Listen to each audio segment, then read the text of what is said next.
Dear President Trump, help us bring Tatay Digong home. Sincerely, Filipino people. Mga boss, kung mahal nyo si Tatay Digong ay pwede tayong maniniwala tayo dito mga boss, no? Dahil gusto nating makitang muli si Tatay Digong na buhay pa na makabalik sa ating bansang Pilipinas. Alam naman natin na siya ay 80 years old na at mahina na mga boss.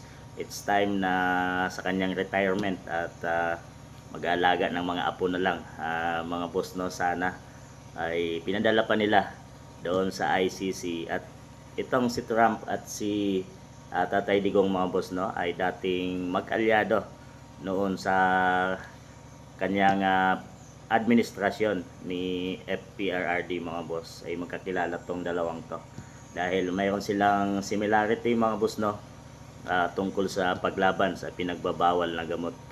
Talagang napapabilib si Trump dito kay FPRRD mga boss.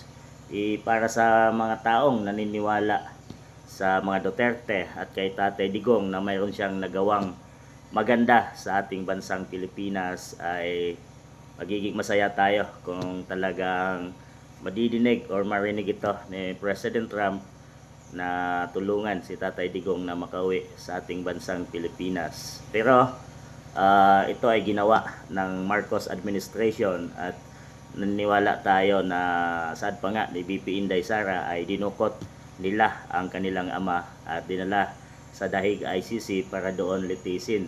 Pero mariin nilang sinasabi na gumagana ang mga husgado dito sa ating bansa. Pero bakit doon siya ipinadala?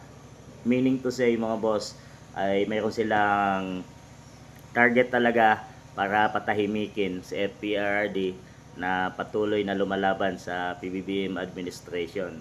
Nilalabas niya yung mga baho ng PBBM admin mga boss. So talagang clear na gusto nilang patahimikin ang mga Duterte at hindi siya makatulong sa pagtakbo ni BP Inday sa 2028 election. So talagang ang goal lang talaga nila ay patahimikin ang mga Duterte mga boss. Kaya naman pinadala at doon ito nilitis sa ICC Dahig, the Netherlands mga boss.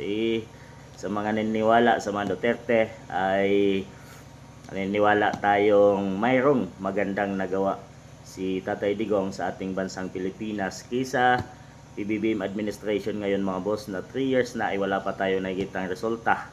At ang nakikita pa lang natin ngayon ay corruption under PBBM administration. So sana sincerely Filipino people at kay their President Trump ay kung marinig man niya ito at kung aksyonan niya ay magiging masaya tayo mga boss, dahil makikita nating muli si Tatay Digong sa mga taong nagmamahal sa kanya na makabalik dito sa ating bansang Pilipinas. At talagang magiging masaya tayo dahil sa kanyang ginawa na maganda sa ating bansang Pilipinas, ay naghahanga din tayo ng maganda para sa kanya dahil siya na nga ay may edad na mga boss. At sana ay magiging masaya na lang siya sa piling ng kanyang pamilya dito sa ating bansang Pilipinas. Ano sa tingin niyo mga boss? Magiging masaya din ba kayo kung sakaling dinggin ito ni President Trump ang kahilingan ng madlang people na dalhin pauwiin na si FPRRD dito sa ating bansang Pilipinas?